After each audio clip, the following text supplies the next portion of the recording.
எல்லோருக்கும் வணக்கம். சாமந்தி பூ வாங்கலான்னு வந்திருந்தோம். அங்கே வந்து மயில் பாருங்கள் எவ்வளோ அழகாக இருக்குன்னு. எங்கே பார்த்தாலும் மயில் தான் அப்படின்னு நின்று பார்த்துட்ருக்குறோம். இந்த சைடு நெல் வயலில் பார்த்திங்கன்னா நிறைய மயில் உட்காந்துட்ருக்கு. இந்த சைடு ஃபுல்லாகவே மயில். அதுக்கப்புறம் பார்த்திங்கன்னா அந்த பக்கத்தில் இருக்கிற தென்னை மரத்தில் ஃபுல்லாகவே மயில் தாங்க இருக்குது. எங்கே பார்த்தாலும் மயில் பார்க்கறதுக்கே ரொம்ப சந்தோஷமாக இருக்குது. நாங்கள் வந்து நாளைக்கு தைப்பூசம், சரி முருகர் வழிபாட்டுக்காக பூ வாங்கலான்னு சொல்லிட்டு சாமந்தி பூ காட்டுக்கு வந்திருக்கோம். எப்போதும் இந்த மாதிரி வந்து காட்டில் பூ வாங்க முடியாது. வாய்ப்பு கிடைச்சா வந்து தவற விடாமல் நான் வந்து வாங்கிக்குவேன். இங்கே வெஜிடபிள்ஸும் வந்து கிடைக்கும். தக்காளி, கத்திரிக்காய், கொத்தவரங்காய் அதுபோல் தேவையானா வாங்கிக்கலாம். இந்த பூ வந்து பார்த்திங்கன்னா வெள்ளை கலர் சாமந்தி, மஞ்சள் கலர் சாமந்தி 2 வெரைட்டியில் இருக்குதுங்க. நல்லா ஃப்ரெஷ்ஷாக அழகாக பார்க்குறதுக்கு கண்ணில் ஒத்திக்கலாம் போல் இருக்குது. அவ்வளோ அழகாக இருக்குது இந்த பூ, சாமந்தி பூவெல்லாம். இந்த பூ பார்த்திங்கன்னா சாமந்தி பூன்னு நாங்கள் சொல்லுவோம். சில ஊர்களில் செவ்வந்தி அந்த மாதிரி கூட சொல்லுவாங்க. இப்போ தைப்பூசம்ன்றதுனால நிறைய விலையாக இருக்கும். பூ மார்க்கெட்லலாம் பார்த்தோமா, இங்கே நம்ம காடுகளில் வாங்குறதுனால விலையும் குறைவாக கிடைக்கும். நல்லா பூவும் வந்து நல்லா ஃப்ரெஷ்ஷாகவும் பறிச்சிக்கலாம். இதில் என்ன ஸ்பெஷல் அப்படின்னா, பூவெல்லாம் வந்து நாங்களே பறித்து எடுத்துகிட்டு போயிட்டு வெயிட் போட்டு வாங்கிக்குவோம். எல்லா பூவுமே அழகாக இருக்குது. இருந்தாலும் நான் பார்த்து பார்த்து பறிச்சிட்டு இருக்கிறேன் பாருங்கள்.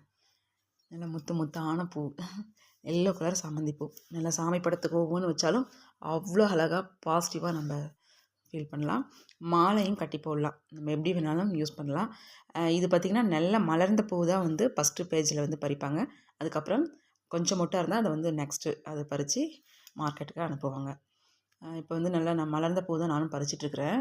நம்மளுக்கு தேவையானதை மட்டும் தான் வாங்கிக்குவேன். உங்கள் பக்கத்தில் காடு இருக்குன்றதுனால அந்த சீசன் முடிகிற வரையிலும், இப்போ குளிர்காலத்தில் தான் சாமந்தி பூ வந்து விளைச்சலும் அதிகமாக இருக்கும். அதனால் காட்டில் பூ இருக்கிற வரையிலும் தேவைப்படுறப்ப வாங்கிக்கலாம். நம்ம எக்ஸ்ட்ரா எடுத்துகிட்டு போயிட்டு வச்சாலும் ஃப்ரிட்ஜில் வச்சு அது வந்து அந்தளவுக்கு நல்லா இருக்காது.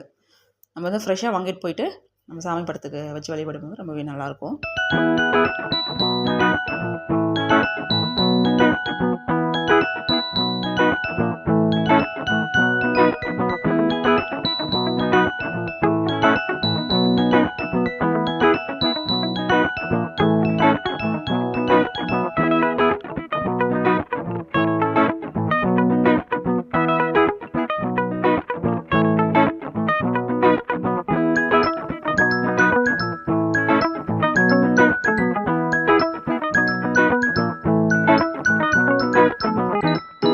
எங்களுக்கு தேவையான சாமந்தி பூ வாங்கிட்டு வீட்டுக்கு வந்தாச்சுங்க.